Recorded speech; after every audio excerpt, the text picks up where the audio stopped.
Y'all already know I'm busting this shit. What's up? We are back at it. Just two white guys From America. Got some predictions to throw down. Do predictions first? Yeah, let's go ahead and do some predictions. Let's do NXT TakeOver live from the Barclays Center in Brooklyn, New York. I'll start off with a tag team match because unfortunately Enzo and Big Cass are not going for the tag titles. They're going to be facing Zack Ryder and Mojo Rawlins in a tag team match. Zack, Woo! Woo! God, I fucking fuck the woo. Predictions, who you think's going to win? Think it's a pretty obvious choice? It's just too hard to pick against Zack Ryder. I'm going to go with Enzo and Big Cass. It's going to be Charlotte versus Becky Lynch versus Emma versus Dana Brooke. Now, I know who you want to go with, but who do you think's going to win? I'm going to go with who I want and who I think's going to win. You got to go Evil Emma. That Emma is Zack's WWE Great White Buffalo. Yes, so. Definitely. I'm going to go with Dana Brooke because Emma's had some big wins recently, so I'm going to go with Dana just because she needs one. On to the Tag Team Championship match, which I really could care less about, but maybe it's a good match. The Vaudevillains versus Blake and Murphy. Vaudevillains! Yeah, I'm going to go. I'm going to go with Vaudevillains just because Blake and Murphy. Gimmick is the shit. Now we have Tyler Breeze versus Justin Thunder Liger from Japan. Tyler Breeze. Yeah, I want to go with Tyler Breeze, but I do think it's going to be Justin just because I think they want him to win and then keep coming back so they can do a I think they're going to give Tyler Breeze some momentum because I think he's going to be one of the next ones. It would be he's one of the next ones coming up, so you got to give him some momentum because a lot of people are going to be watching. It would make sense to do that, but I think because of this one-off appearance and an attempt to get more appearances from him, a one-on-one match, Samoa Joe versus Baron Corbin. I'd like for Baron to win because, you know, he's kind of been down there a while, and I think Samoa Joe's just gonna kill in this match. Yeah, I think it's there's not even gonna be a contest. Other than maybe the tag team match, because I just don't really have interest in it. This is probably gonna be the most boring match of the night. Yeah. I'm gonna go with Baron Corbin. The two matches I really want to see though. First, the NXT Women's Championship match. Sasha Banks, the champion, versus the #1 contender. Oh, hug me. Bayley. Hug me. Oh, Bayley. That's my pick, bitches. Hell yeah. I'm going Bayley all the way. Yes. She is she's the John Cena of the women's division. And I don't mind that. I don't care about I wouldn't go that far, but I see where you're coming from. I'm not going to She could be. She's close. Championship ladder match for the NXT Championship. Champion Finn Balor versus former champion Kevin Owens. Kevin Owens pulling 2 matches in a row. The women, I get it, but this is a ladder match, then go into a match with one of the toughest guys, Cesaro. Yeah. Who do you think here? I'm going to go with Kevin Owens. I've got to go. That's quite the prediction. I've got to go with Kevin Owens because everybody thought the reason that he dropped the belt was to become the United States champion. And I think just to bring him back up after hitting the Cena wall, you're going to have to throw him the belt, even though he's going to be pulling double duty a lot. This is my thing. What does the WWE think about Kevin Owens?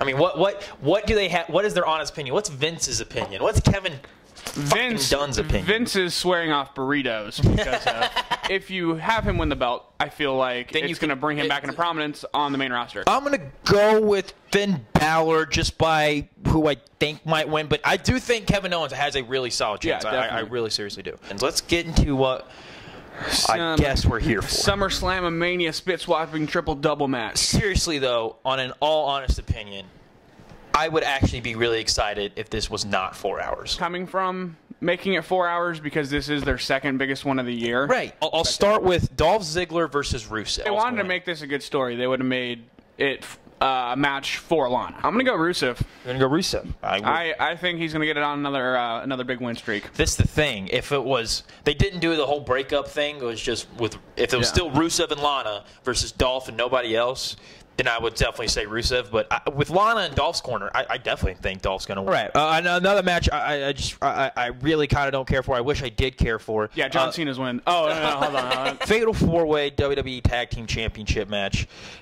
Champions, primetime players, Los Matadors, Lucha Dragons, and the primetime players.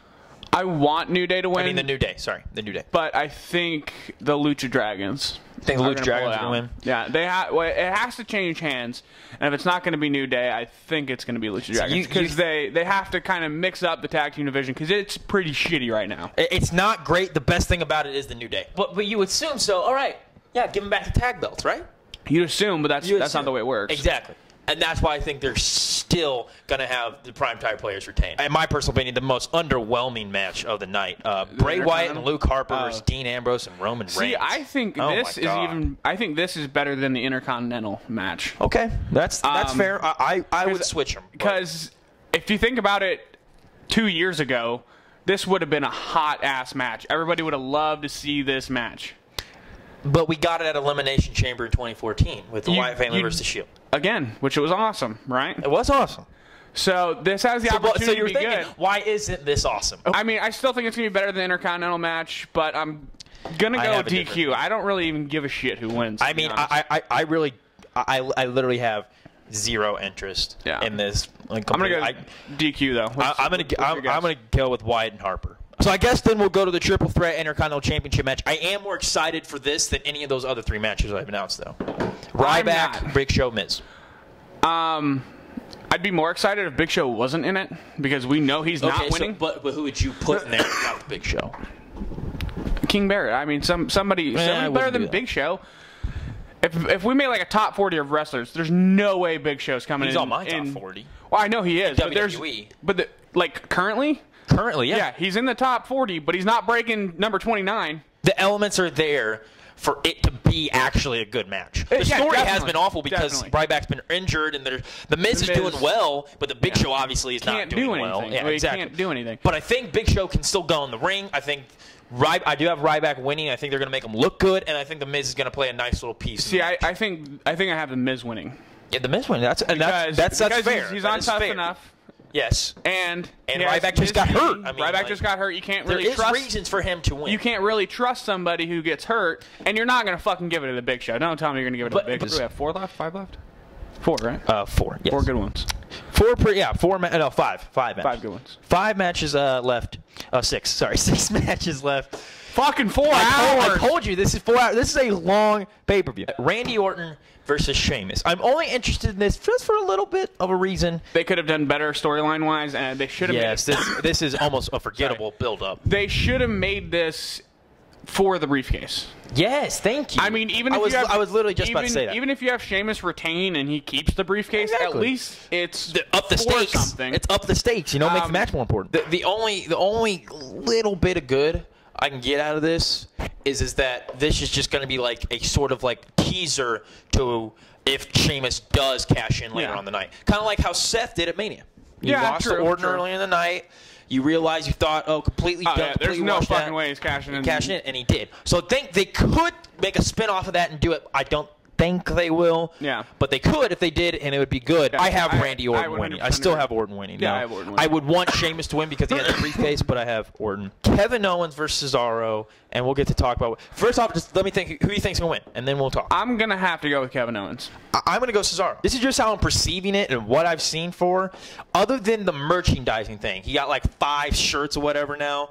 Other than the merchandising thing, a lot of signs point towards Kevin Owens not being the guy that they thought they were.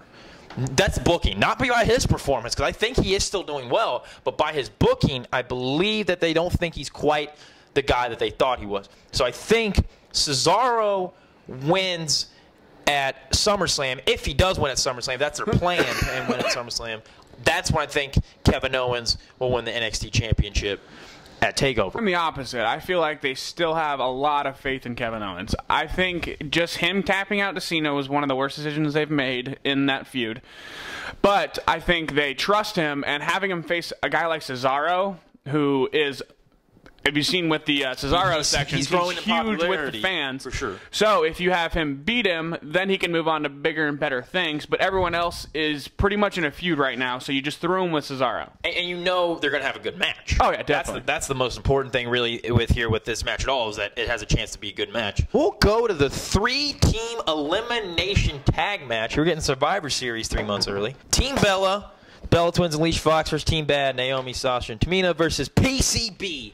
Paige, Charlotte, Submission sorority. or a submission sorority to your porno fans. Who do you think's going to win? Who do you think's going to be the final members of the team? What team? Yeah, all that.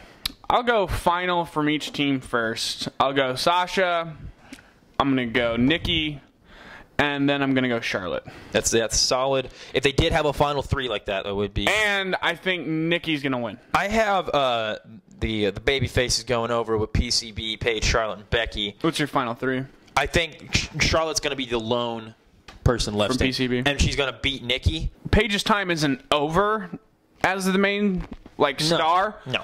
As in the Divas division, but she's going to become a co-host. She knows other people can take this spot for her and her not lose credibility. Which I think it's going to benefit her career a lot, teaming up with these people and then eventually going against them. I agree. Not anytime in the near future, but eventually down the road. Tag team match between Stephen Amell and Neville versus the Cosmic Kings is what they're calling themselves, Stardust and King Barrett. I think that's a pretty cool name. Which, let me tell you something. I was not believing in King Barrett for the life of me.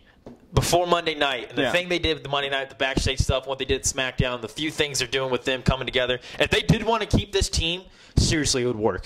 It would completely work, and they would be a solid tag team. Plus, he's teaming up with somebody on the same level as himself, so they can both move up together, and maybe new tag team champions in the future. Hopefully. Then we got Stephen Amell and Neville on the other side. I think it looks obvious as them winning because they are the celebrity involvement. Normally the celebrities I think it's more of like a 75 to 25. There is a small chance if they want Stephen Amell to come back. Exactly. And I think that's what they want. Maybe do one more match. No, he's gonna wrestle every pay-per-view for the rest of ever. He's not a full-time performer. So I think they'll have one more match. I think they'll have one more. Not sure when it'd be. But maybe just Stephen Amell versus Stardust if they trust it enough. Maybe if they keep Stephen Amell around, which I don't think they will, then it'd be a nice swerve for Stardust and Barrett. But I mean, Stephen Amell and Neville seems like the obvious choice.